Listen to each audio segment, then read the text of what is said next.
Hello everyone, welcome to Gulte.com. This is Lokesh Bandi. So today we have, such an actor who doesn't need any introduction at all. The versatile actor Prithviraj Sukumaran with us. Hi sir. Hello. How are you, sir? Good, how are you? I'm good, sir. Sir, it's actually, I feel privileged, to sit in front of you. No, the privilege is all mine. Thank you. Yeah. No, it's because very rarely you get to meet, versatile personalities, to talk to. You are like into production, direction, you write, you know a lot of things. So Thank for you me, so it's like, much. I'm attending some civils exam, something like. So I prepared well. No. Whole night I'm preparing. If at all there is anything, we are both fellow students of cinema. That's all. Both of us are still learning. So. Thank you, sir. So first of all, I'd like to ask you, we already spoke about the film a couple of times. I'd like to ask you, what is the actual, need, why is it required to translate this book, Aadujeevitham, as a film onto the silver screen? Why did you actually thought of doing a film? So it's for the same reason that I would do any other film. It is actually that simple. The need behind or the want of doing a film is the same, even if it is a super expensive, super big 16-year-long magnum opus like this. Or maybe tomorrow I suddenly do a film that I shoot on an iPhone in 5 days. The want, the need inside of you to do it is the same. This happened because Blessy, the filmmaker, got so inspired with Najib's true life story, written as a book by Benjamin called Aadujeevitham. And Blessy got the rights to the book and he wanted to make a film. He just really needed to make a cinematic version of it. And he pitched the idea to me and I was equally excited. The day Blessy told me the idea of the film and the story, I was also like immediately, oh wow, this we have to do.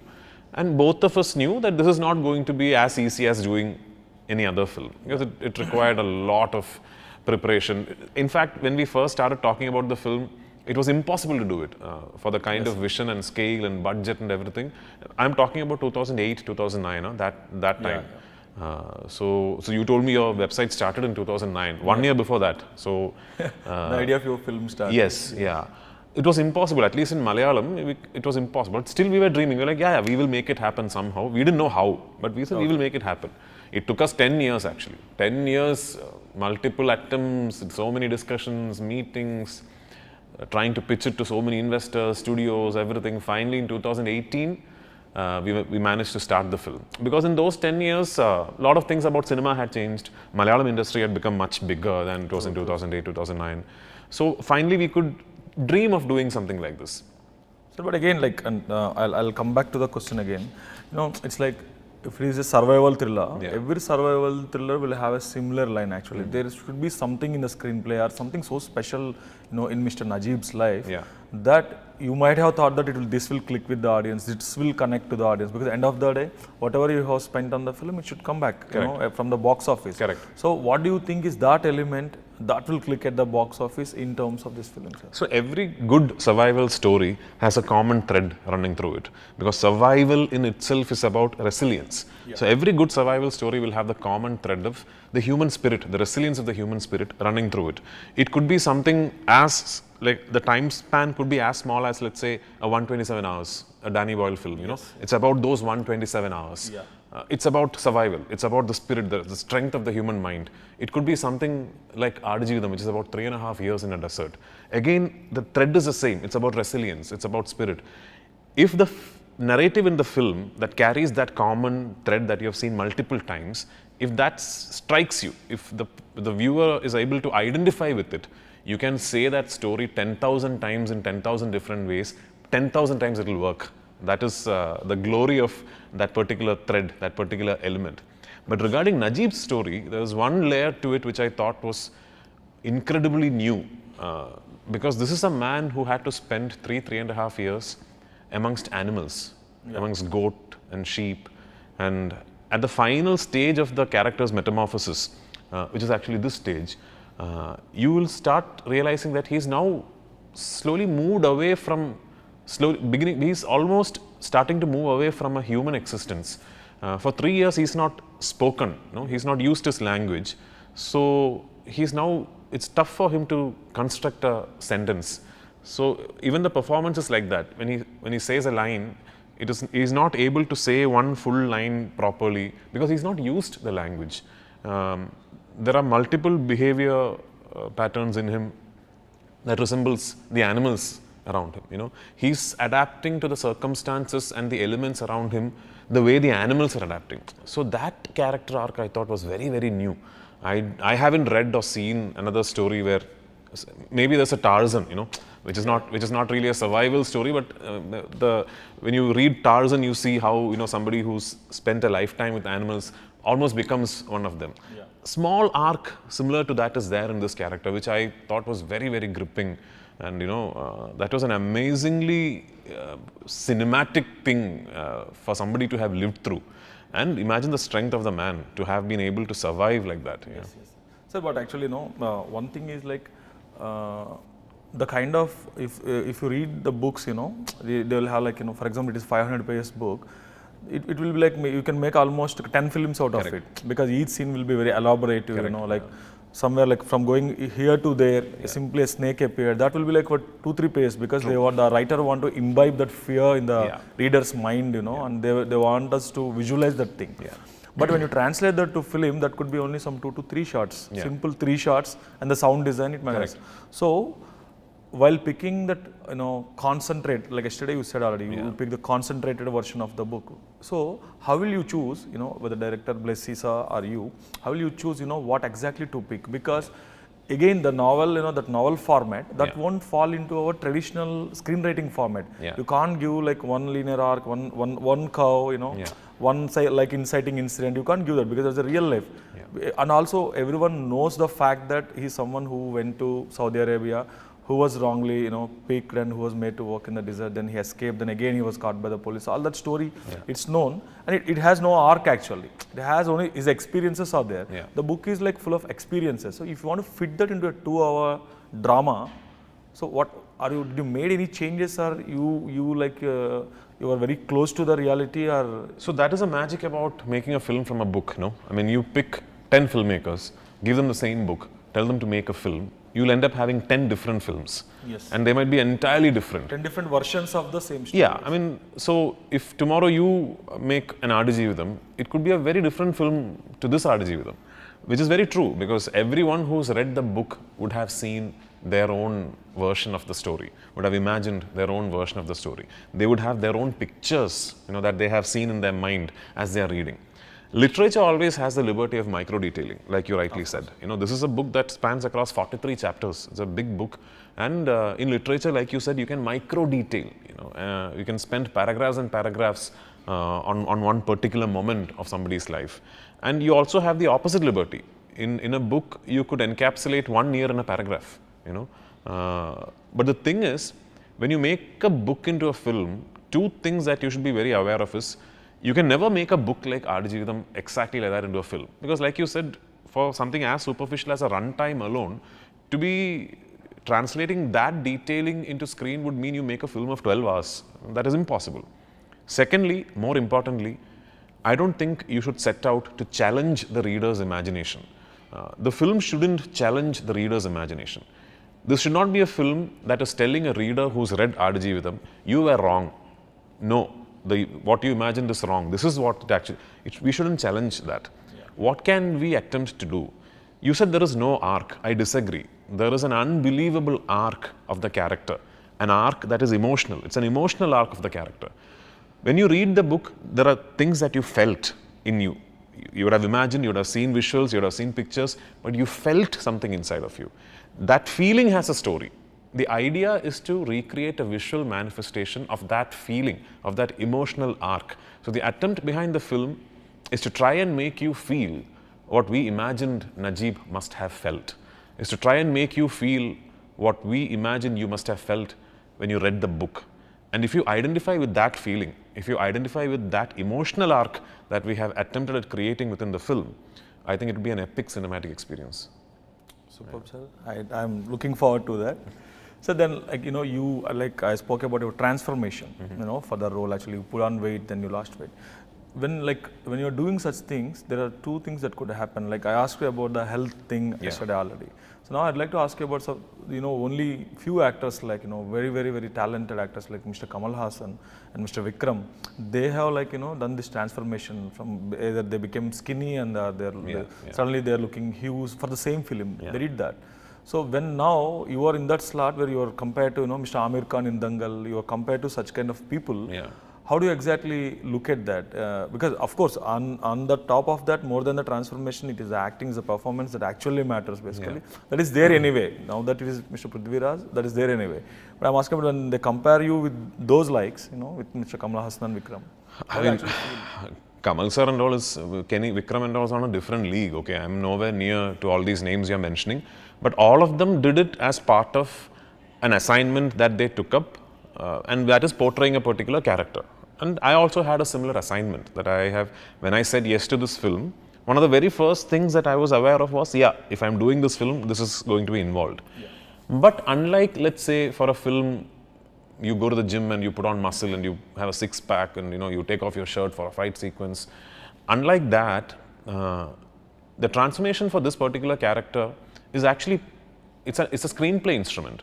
So at one point in the film, I take off what I'm wearing and you see this man's body in the film after like the years that he spent in the desert. That is not actually meant for the shock value. It is actually meant for you to look at this man's body and then understand what he must have gone through for him to be now looking like this. That body should tell a story. That body should tell you what he suffered. So that was part of the storytelling. The transformation is actually part of the storytelling. And the director is giving me the responsibility and saying, listen, that part of the story I'm not telling. You are the one who should be telling that story. So for me, I look at it that way. That, I have the responsibility of conveying that story through my body in this film. And unlike other transformations that I myself have done, like I said, the six-pack muscle, that, maybe lose a bit of weight for a film, look slim or something like that. This transformation was actually about recreating somebody's body who did not have access to food. He just did not have enough access to food and water. So how do you go through a transformation like that is to actually adopt the same process, is to stay away from food. I'm about to ask, sir, because in the Telugu film called, the vintage film Devadas, Mr. Akkineni Nageswar Rao, to portray that, the drunkard, after breaking up with his girlfriend, that drunkard role, he used to drink only like buttermilk for almost like 20-30 days, I think, to get that look and all. So that's what I have read, my father and all. So have you also done similar things while you were in the desert, so I mean, I was on Google reading through every famous transformation, including Amir Khan sirs, Vikram sirs, Kamal sirs. I was reading what Tom Hanks did for Castaway, what Christian Bale did for Machinist. But one thing I knew is that you cannot, for any transformation or forget transformation, any workout routine, you can't read up what somebody else is doing and then replicate that, because it might not work for your body. You have to first understand your body and then talk to experts. I'm not an expert. And then land on something which you believe will work for your body. So I had a trainer, a nutritionist, doctors, and everyone I spoke to, when I tell them my goal is to try and look like somebody who just does not have enough food. All of them told me the only way to do it is to not have enough food. Like when you are following that similar style, it might also affect your health, no sir? Definitely. I mean, everyone told me there is no healthy way to do this and all.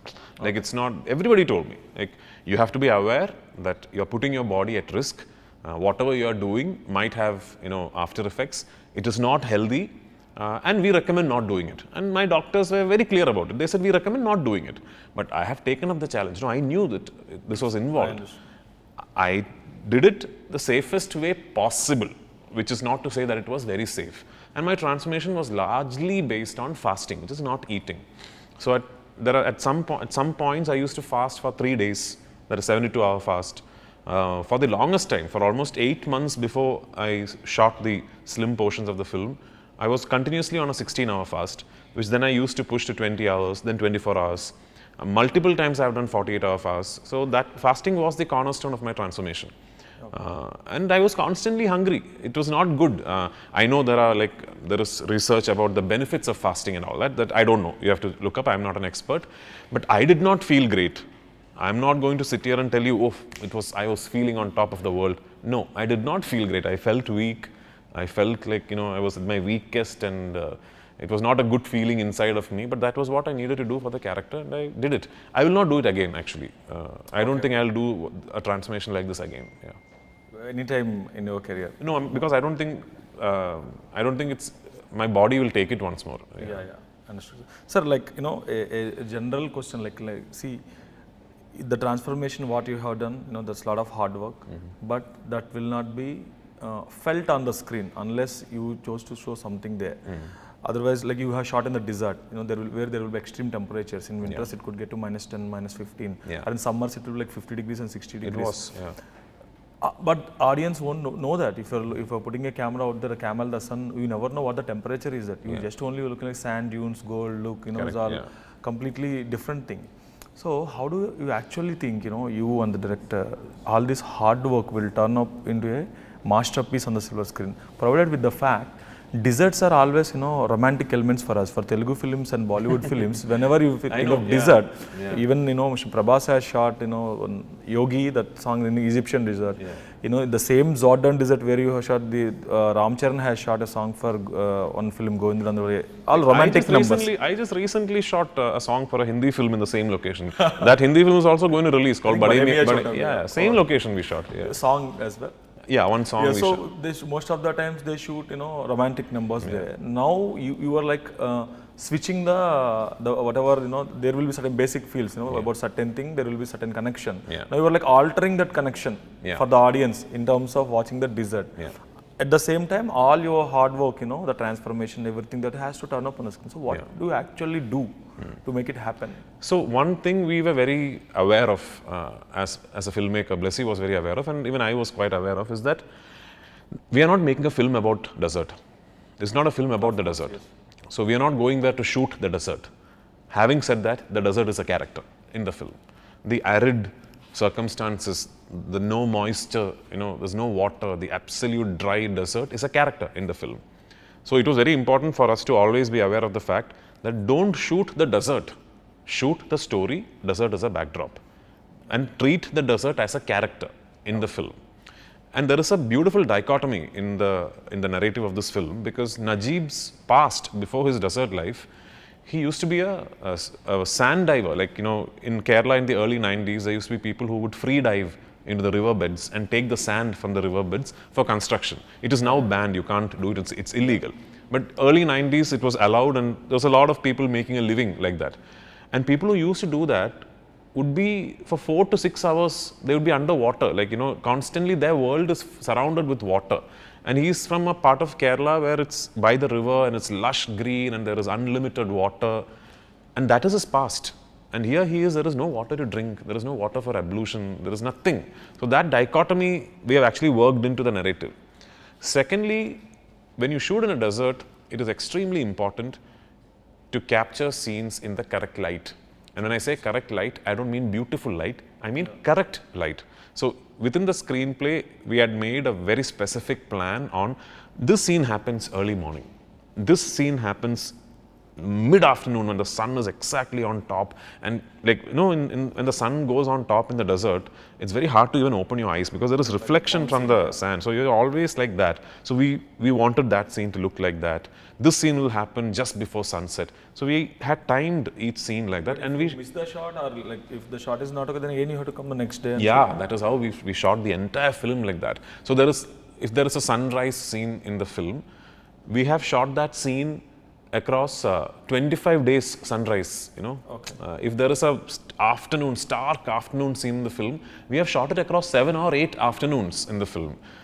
We've never compromised on that, and that is a very important aspect of shooting in the desert. If you are treating the desert the way we have treated the desert for this film, if you are there to shoot a song or something, you can keep a reflector, strong backlight, one nice diffusion, make everybody look nice, and they can shoot. But sir, like as an actor, because as you are the front face of the film, definitely because you have done this transformation and all, definitely you are connected to the character, you know, very strongly and intensely. Definitely, it will be there on your mind all the time. Okay, I'm doing Goat Life. No matter how many years it took, definitely you have to finish it. But when it comes to technicians, Yeah. sticking to a film, you know, for a longer time, Yes. or you know, as a lead actor, as a director, holding them together for a long time is not so possible. Actually, the Yeah. cinematographer, the DPs, Yeah. you know, or the other guys, rest of the guys, because they will be having some other projects. Because the show must run for them as well. Yes. So they might think like, you know, I can't stick around for a longer time. So how did you actually hold the technicians together? Thanks to them, thanks to these technicians. Like you said, it is not easy. It is not easy to be staying with a film and holding on to it. And especially when you're approaching a film like this, like no compromise. Like whatever happens, we will only get the perfect shot. When you're doing a film like that, it is not easy. It sounds very romantic, it sounds very adventurous. But when it's a process that spans across 160, 170 days through 4-5 years, it is not easy at all. But I think more than anything, what held us all together is the knowledge and the belief that we're creating something special. We have all done many films, we have all been associated with other work and all that, but this we always felt was, hey, this is special, this is special. And every day we were on location, we had that sense, and it is not just the director, the lead actor or the chief technicians, even the production boys, the lightmen, they all had this sense that we are making Aadujeevitham, we are creating something very, very special. I think it is that belief that held us together more than anything else, plus the absolute rock hard conviction and laser focus of the man leading us, the director, Blessy. Yes. Without him, nothing would have been possible. Yeah. Sir, actually, I'd like to ask you some general things, Okay. On that note, like yesterday also, even like Mr. Maitri Ravigar is also making that comment, like if we make, say, a film in 80 crores, Malayalam industry can make the same film in 40 crores and emulate the similar quality, of course, sometimes better quality as well. Even I would like to know, because, for example, you have done a film called Gold, it looks like it's in a simple flat, two roads, that's it, someone blocking the car, and then you finding some gold. The story is simple. Again, the making looks quite simple, yet it looks so stylish. The color palette is little greeny blues and all. Yeah. You maintain everything. How are the Malayalam filmmakers, are able to achieve quality using only lesser budget? Or is it like you guys have more knowledge over the craft, or maybe more command over the craft? Because here, of course, great films are coming from Telugu, which we all know. Like not just the larger than life films, even the small films. Like there are like films like Care of Kancharapalam, some films that made really sense, artistic films. But then we are unable to churn out, films under like 2 crore budget, 3 crore budget, 4 crore budget. They're not looking so artistic. But your films, Malayalam films, are like more artistic. More like Jaya Jaya Jaya Jaya He, some films. There are like small budgeted films that made huge noise. How you are able to actually do it? So I am not going to claim that we are superior to anybody. There are equally good filmmakers across the country, in every industry, in every language. But having worked in different industries, I think Malayalam cinema traditionally has had the practice of making sure that the largest chunk of the budget always goes towards making the film. Okay. Right? I mean, I've been involved in other industries where, let's say, a film is made for 75 crores, of which 55 crores is remuneration, yes, and then 20 crores is what you're actually making the film in. That has never been the case with Malayalam, traditionally at least, not so. I'm sure there are films like that, but traditionally at least, if a Malayalam film is costing 25 crores to make, the largest chunk of that money is going towards making the film. Like for my case, for example, I don't do films for a salary anymore. I don't take my salary. I say, no, let's make the film in the best possible way. If the film gets a profit, then I take a share. Okay. I'm taking responsibility. I'm holding myself accountable. I'm holding myself accountable. If one of my films do not make profits, I don't get any money. Yeah. But if it makes a lot of money, I get more than what my salary would have been. Yes. That is also there. Yes. But that is not how it helps the film. How it helps the film is, suppose a producer has 25 crores, he is not giving 15 crores to me upfront. We are saying spend the 25 crores and let's make the film into a great film. And then let's see. So I think that approach helps. And I think it's an approach, even somebody like an Akshay Kumar sir, that is his preferred way of working. He doesn't take his salary. When I produced a film with him, he said, no salary, let's make the film.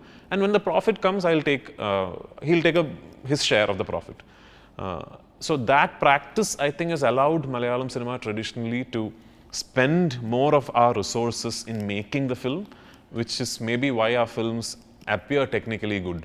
So, I understand. yeah. Sir, have you watched the remakes of your films? Like, of course, Ayappanam Question is made as Bhimla Nayak. And then your Lucifer is remade as Godfather by Chiranjeevi Garu. Yes. Have you watched this? And then I think Mumbai Police is also remade, as Hunt by Sudhir Babu. Oh, really? Mumbai Police is remade here? That's the one that deals with homosexuality. That's the film now. Yes, so I didn't know that it was remade in Telugu. Yeah, it was remade. So. Okay. No, I haven't watched Bhimla Nayak. I've seen portions of Bhimla Nayak. I've seen sequences of Godfather. I haven't watched the films. I haven't been able to get around to watching a lot of cinema actually because I'm in the process of directing another film.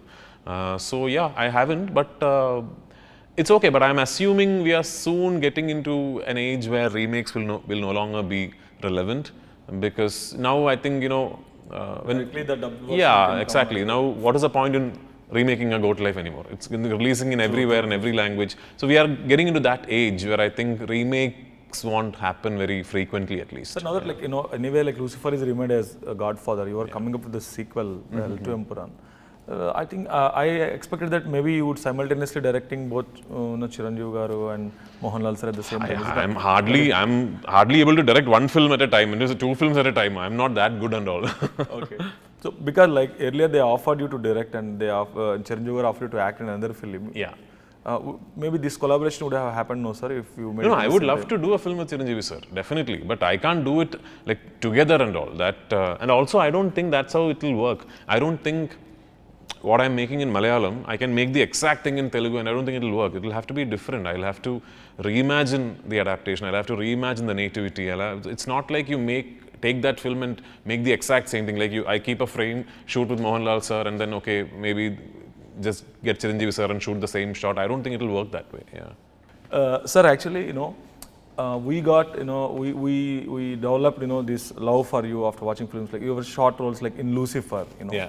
It's like larger than life kind of role in Lucifer. Again, then there are films like Gold, which I personally like the film. Yes. After watching in all those films, the kind of positivity you bring, the kind of heroism you show, in whichever way it is. Suddenly now, if you are in the second part of Salar, suddenly if you are seen as the opposite of Prabhas, whom we also love, too much. So now if it is like Prabhas versus Prithviraj, do you think the audience can really take it?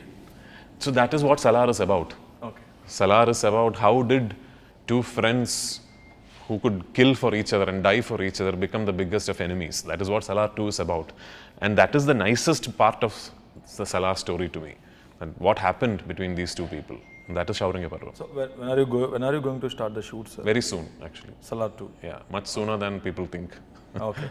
Because even in the first part, I felt like, it's like somewhere you are hinting that, these 2 people might clash, these 2 people might clash. The clash never happened in the first part. But we are saying it, saying it that the story of Khan sir is about 2 best friends becoming. I heard that even in Bade Miyan Chote Mein, they also were playing a negative role only. I am. They've announced that we've actually announced my involvement in the film as the antagonist. Yeah. So in Bollywood or in Telugu film industry, you already made debut long back. Like in Bollywood, you acted Ayya, that song, that is quite popular here also. Yeah. In Telugu also, previously you had done a film called Police. Correct. And all. It took you so long. What took you so long actually to come back and do? In Hindi, of course, you are appearing in some projects. And personally, I like this film Urmi. I don't know how it did at the box office. It did fairly well. I produced that film also. Yeah. Yes, sir. So the reason is that nobody came to me with a script that made me think, oh, I want to do it. Okay.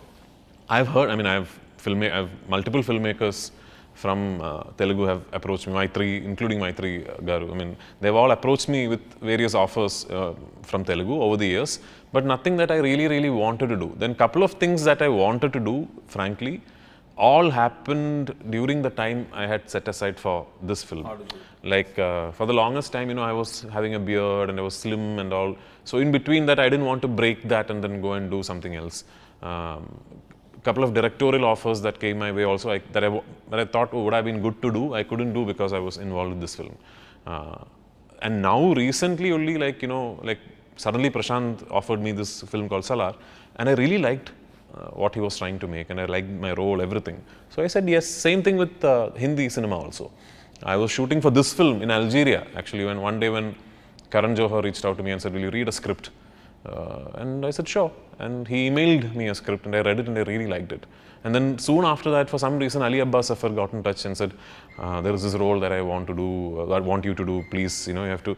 And in fact, at first I thought I wouldn't be able to do Ali's film because it was clashing with the other Hindi film. The dates were clashing.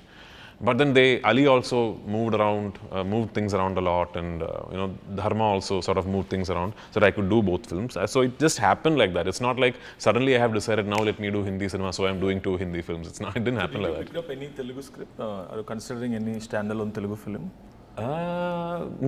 Like nothing I've said officially yes to. Okay. Yeah. But you are in the process of listening to the stories? Yeah, I mean, people are reaching out to me. People are reaching out to me, and they want me to listen to scripts and stories and all, but I have not said yes to anything. Yeah. Cool. So before closing on, I'd like to ask you one last question. What is the dark side of doing what you love the most? For example, like today, you might have some important birthday in your family, some event, something, but still you have to turn up for the promotions. You will be missing your family. So many things you are missing, not just family. Family is a major part. So what is the dark side of, That is the darkest side. That the other side of life is not that great. In the sense, you miss so much of what your family is, and so much of. I miss so much of my daughter growing up. I have not so many important moments in her life. I have not been able to be there. I'm making an excuse. If I really maybe wanted to, I could have been there. I failed at it. I failed at it because that's what cinema does to you. If you are someone who approaches cinema the way I do, then it sort of becomes all-consuming. Your life then sort of becomes entirely about cinema. Do you want to balance that in the coming days? I would love to, but I've been trying for so long and I've consistently failed.